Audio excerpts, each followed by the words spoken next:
Counselling कब शुरू होगी, क्या हमारी रैंक्स ऊपर नीचे होंगी। You don't need to waste time just because कि ये वाला रिजल्ट अनसर्टेन है, ठीक है, ये है तो वो पढ़ना शुरू कर दो। वो बहुत एक अच्छा बैकअप रहता है, पता है कि इन केस इस एग्जाम में कुछ भी ऊपर नीचे हुआ तो you have a backup. And अगर तुम वो स्टूडेंट हो जिसको एनएलएस मिलने वाला था और एनएलयूडी मिल रहा है और आप कंफ्यूज हो, अरे मार्क्स ऊपर नीचे हो गए तो भी तुम्हें अच्छा कॉलेज मिल ही जाएगा। जिसको बहुत ज़्यादा अभी डर लग रहा है कि क्या होने वाला है, क्या तुम 4th ईयर में हो, 5th ईयर में, तुम कॉलेज एंजॉय करो।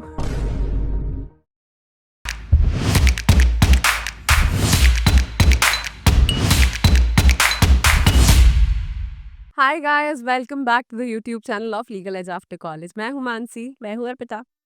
और आज आई नो क्लैट पीजी के बहुत सारे स्टूडेंट्स काफ़ी अनसर्टेनिटी से गुजर रहे हैं, पीजी एंड यूजी बोथ, कि काउंसलिंग कब शुरू होगी, क्या हमारी रैंक्स ऊपर नीचे होंगी, इस टाइम तक हमें क्या करना चाहिए क्या नहीं करना चाहिए। अब तो आपकी सुप्रीम कोर्ट में पेटिशन जा रही है, हियरिंग की डेट भी 30 जनवरी दी यूजी है, है। अच्छा, बट उसका कुछ इम्पैक्ट तो पीजी पे भी आ सकता पीजी है की ना। तो अलग पिटिशंस लगी हुई हैं, बॉम्बे हाई कोर्ट और दिल्ली एमपी हाई कोर्ट में। और उस पे अभी अपडेट ये है कि दोनों अट चालू हुई है। ओह गॉड। तो मतलब आई नो कि कितना ज़्यादा इसके ऊपर अनसर्टेनिटी चल रही है और तुम लोगों का दिमाग कितना इस चीज़ से बॉदर्ड है बेसिकली। हाँ, तो क्या करना चाहिए इस पॉइंट पे तुम्हें? ठीक है, तो बहुत कुछ किया जा सकता है, ठीक है। You don't need to waste time just because कि ये वाला रिजल्ट अनसर्टेन है, ठीक है, ये है। It is unfortunate, unfortunate, series of unfortunate चलिए, इवेंट्स हो पिछले रहे साल हैं। तो सच में नीट, नेट, हाँ, पीजी एवरीथिंग। एग्जैक्टली, मतलब इतने सारे गलत क्वेश्चंस, वो वहां से जो माथा खराब हुआ है तुम्हारा तो अभी तक चल ही रहा है। और ये खत्म नहीं होने वाला है। जैसे यूजी में क्या हुआ, दिल्ली हाई कोर्ट ने दे दिया जजमेंट कि आंसर की रिवाइज करो आप अपनी और फिर से रिजल्ट निकालो। हम्म। वो सुप्रीम कोर्ट चले गए, कंसोर्शियम सुप्रीम कोर्ट चला गया। सुप्रीम कोर्ट चले गए। तो ये तुम्हारे साथ भी होगा, इवन इफ तुम्हारे लिए भी अगर यही चीज है कि आंसर की रिवाइज करो, तो तुम वो भी फिर से सुप्रीम कोर्ट जाया जाएगा। हम्म। तो मतलब लग सकता है इसमें समय। पहले मुझे लग रहा था कि 15 जनवरी तक सब कुछ सब हो कुछ हो जाएगा। जाएगा, बट अब तो मुझे अब लग रहा है कि 15 फरवरी तक शायद सब कुछ हो पाएगा। हाँ, पर चलो, एक चीज़ अच्छी है कि कॉलेजेस सेम टाइम पे स्टार्ट होंगे, क्योंकि इनके पास काउंसलिंग के लिए काफ़ी टाइम ये रखते हैं, 6 हाँ, मंथ्स हाँ, का टाइम। ये अच्छी चीज तो है हाँ, एक्चुअली। तुम्हारे कॉलेज तो स्टार्ट हो जाएंगे वही जून मिड में, जुलाई में स्टार्ट हो जाएंगे, तो वो तो प्रॉब्लम नहीं है।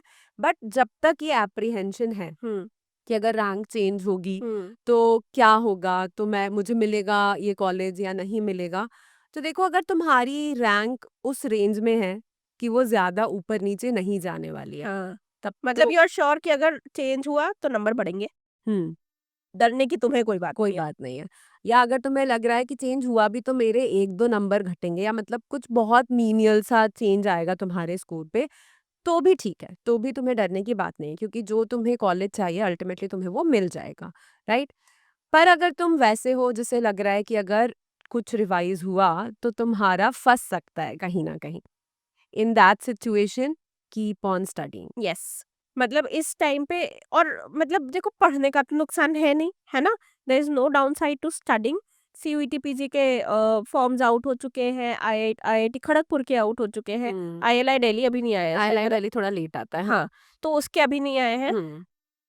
इनमें से सभी एग्जाम की तैयारी साथ में भी हो सकती है या तुम अलग से पढ़ो, ठीक है। तुम्हें सिर्फ आईआईटी खड़गपुर का आईपीआर प्रोग्राम अट्रैक्ट कर रहा है, सिर्फ उसकी तैयारी करो, लेकिन तैयारी करो, ठीक है। Start preparing. इस तरह की अनसर्टेन सिचुएशन में जहाँ पे अभी तक तुम्हें सर्टेनिटी नहीं मिली है, वहाँ पे एक एक दिन बहुत कीमती हो जाता है, specially when it comes to IIT Kharagpur और सीयूईटी पीजी। हाँ, क्योंकि द क्योंकि exam is in March only, है ना। मार्च, 15 मार्च के बाद तुम्हारा डेफिनेटली एग्जाम होगा, तो क्योंकि एग्जाम इतना पास है। और स्टार्ट प्रिपेयरिंग नहीं, क्योंकि तुम तो क्लैट पीजी दे रहे थे, हाँ, जस्ट कीप प्रिपेयरिंग।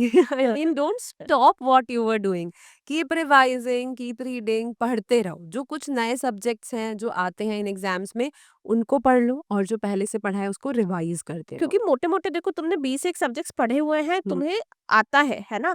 अब तुम्हें सिर्फ माइनर लॉस पढ़ने हैं, माइनर लॉस में बहुत समय नहीं लगता, हम्म। ठीक है। तो तुम पढ़ लोगे बेटा, ठीक है। यू विल स्टडी एंड तुम अच्छे से पढ़ लोगे।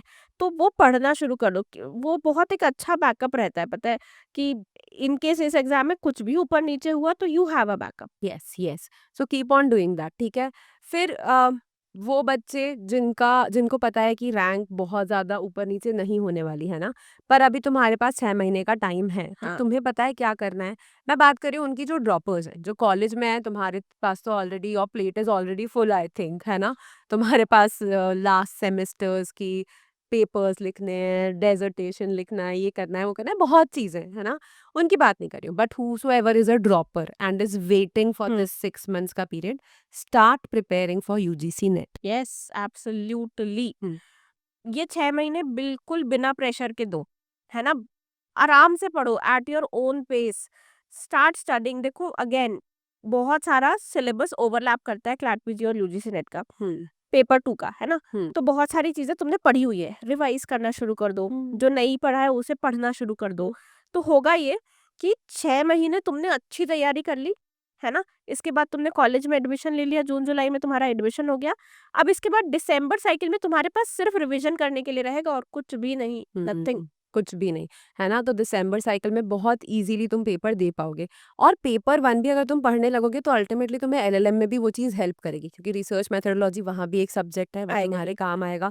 पेपर 2 में तुम सीपीएलजी पढ़ लोगे, सीपीएलजी तुम्हारा एलएलएम में कोर्स करिकुलम आएगा। में है ही, तो वो चीज़ें तुम्हें वहाँ भी हेल्प करेंगी और तुम्हारी प्रिपरेशन बहुत प्रॉपरली हो जाएगी और जब तुम्हारा एलएलएम का सेमेस्टर स्टार्ट होगा तब तुम्हें वो बर्डन फील नहीं होगा कि हाँ, एलएलएम भी करना है, और फिर यूजीसी नेट की भी तैयारी ओवरवेलमिंग नहीं करनी है। लगेगा। एग्ज़ैक्टली। ओवरवेलमिंग नहीं लगेगा, राइट। क्योंकि उस समय तो लगता है, ठीक है, लग 1 ईयर के एलएलएम में चीज़ें ओवरवेलमिंग लग ओवरवेलमिंग सकती लग हैं। सकते हैं। तो अगर तुम ड्रॉपर हो, उसी की तैयारी ही कर रहे हो एंड किसी भी और एग्ज़ाम की भी तैयारी कर रहे हो, तो भी साथ में ना 2-3 घंटा यूजीसी नेट के लिए निकाल के उसको करने लगो। हुँ, क्योंकि अगर तुम ड्रॉपर हो, किसी और एग्ज़ाम की तैयारी कर रहे थे, एलएलएम बैकअप के लिए किया है, तो फिर बैकअप पूरा करो। लाइक एलएलएम इज़ स्टेप 1 हाँ, बट क्योंकि सिर्फ़ एलएलएम करके तो क्या है मतलब हुँ, अल्टीमेटली करना तो यूजीसी नेट ही है। हुँ। हुँ, तो वो भी उसकी भी तैयारी अब कर लो एंड बिल्कुल बिना प्रेशर के तैयारी होगी ना, क्योंकि तुम्हें तुम्हें तुम्हारे पास डेडलाइन नहीं है। तुम्हें ये ये नहीं है कि तुम्हें इस जून तारीख में तक करना निकालना है, हाँ। है। इस बार तुम्हारे सच पास आ रही। हाँ, तुम्हारे पास साल है, तुम्हें दिसंबर साइकिल देना है, तो हाँ, तुम आराम से करो तैयारी, बट एब्सोल्युटली। कुछ ना कुछ यूटिलाइज़ करना चालू करो। अगर ड्रॉपर हो तो प्लीज़ 6 महीने वेस्ट ना होने देना अपने, यस, बिकॉज़ ड्रॉपर्स के लिए एक-एक दिन I am telling you one single day also counts when you are a dropper, absolutely. ठीक है? एंड अगर तुम वो स्टूडेंट हो जिसको एनएलएस मिलने वाला था और एनएलयूडी मिल रहा है और आप कंफ्यूज्ड हो हुँ। कि क्या करना है, तो एनएलयूडी ले लो देखो, ले लो। अभी क्लैरिटी है जिस चीज़ में उस चीज़ को पकड़ते हुए चलो। हाँ, हुँ, एंड अगर तुम देखोगे ना तो बहुत ऐसा नहीं है बेटा, मतलब ऐसा नहीं है एनएलएस यहाँ और एनएलयूडी यहाँ, थोड़ा ऊपर-नीचे 19-20 ऑलमोस्ट का फ़र्क सेम है। पेडेस्टल पे ही है 19-20 हाँ, हाँ, वही। 19-20 का फ़र्क है, तो जहाँ सर्टेनिटी है वहाँ पे 19 भी है तो ठीक है, हाँ, इट इज़ ओके। येस तो तुम एनएलयूडी ले सकते हो। एंड बाकी मेरी जनता तो फालतू में बहुत ज़्यादा एंग्ज़ियस हो रही है। तो देखो सुनो मेरी बात, ये समय निकल जाएगा बेटा, है ना? 1 महीने की बात है, 2 महीने की बात है, मुझे तो टाइम नहीं पता है कि कब ये खत्म होगा, लेकिन दिस टू शैल पास, ठीक है? हुँ, ये भी हो जाएगा। तुम्हें बस इस चीज़ का रिग्रेट नहीं होना चाहिए कि यार इसके चक्कर में मैं कुछ और कर लेता तो सही होता। वो वाला रिग्रेट नहीं होना चाहिए। एक तुम लेटर ऑन गिल्ट मत रखना। हाँ, हुँ, अगर तुम वैसे स्टूडेंट हो ना जिसका सब सॉर्टेड है, अरे मार्क्स ऊपर-नीचे हो गए तो भी तुम्हें अच्छा कॉलेज मिल ही जाएगा, है ना? और जिसको बहुत ज़्यादा अभी डर डर लग रहा है कि क्या होने वाला है क्या, तुम 4th ईयर में हो, 5th ईयर में तुम कॉलेज एन्जॉय करो। हाँ, अगर तुम कॉलेज में हो, 5th ईयर में हो तो प्लीज़ कॉलेज एन्जॉय करो। वापस नहीं आएँगे ये दिन है ना, यूजीसी नेट की तैयारी के लिए तुम्हें टाइम मिल जाएगा। पर अगर तुम्हारा एलएलएम हैंगिंग में जा रहा है तो अपनी पढ़ाई करते रहना, तब मत छोड़ना अपनी हाँ, पढ़ाई को। ठीक है?